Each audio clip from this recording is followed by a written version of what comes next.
I mean, too often the question of national government or of who wins or loses any battle is decided by who's the bigger bully. Yeah, it's just like driving on the road. The biggest people, the biggest truck or the biggest bus is the one that rules. Which, for myself, I would say that that's a sign of weakness rather than strength. And similarly, I would say military, to me, military strength is an oxymoron. Because the only time the military is invoked is when mentally and emotionally and socially all options have been exhausted. And there is nothing left to try except the military. And I would disagree with that. I think in a lot of cases, the U.S. included, the military is invoked first, before any investigation of the reality of the situation is conducted. I think we saw I'm not that saying in Iraq. it's not invoked first. I'm saying when it's invoked, it simultaneously indicates a failure of all these other nonviolent approaches. No, I don't think so. I think it indicates an unwillingness to engage. Even try? Yeah, an unwillingness to even engage in all of those other approaches. Which, how is that different from a failure of them? Well, because if you say that they have failed, that by definition implies that you tried. I see.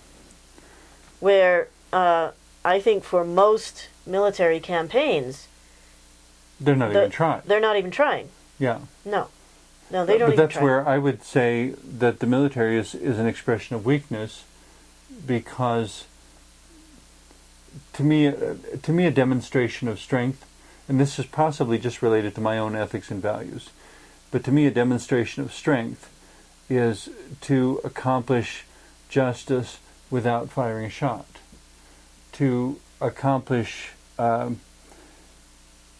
understanding and communication without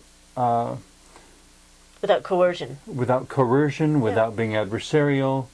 Well, it takes a lot more patience. It takes a lot more time to do it that way. It takes a lot more commitment. It takes love.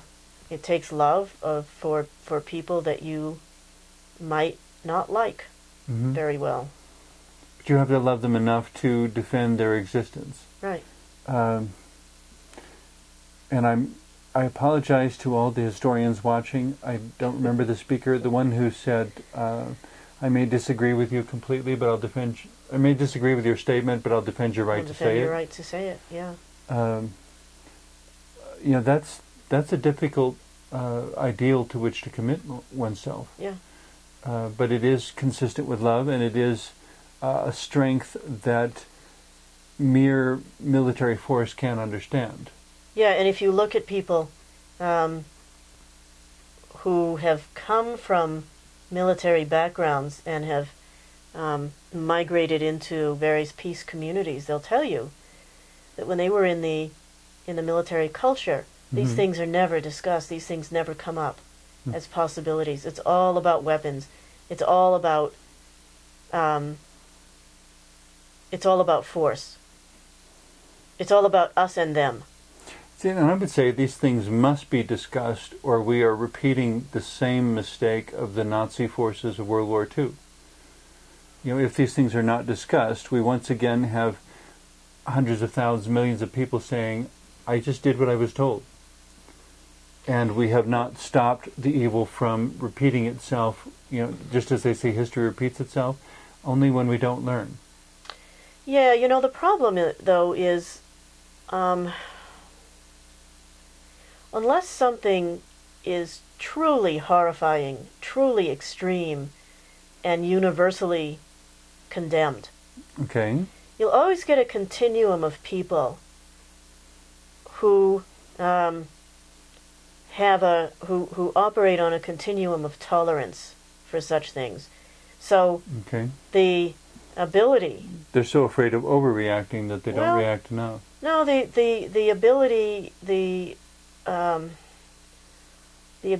of movements to get consensus that something is bad is ultimately not possible. because there are so many divergent views, and there's so much difference, variation in people's thinking about what constitutes appropriate response to various things.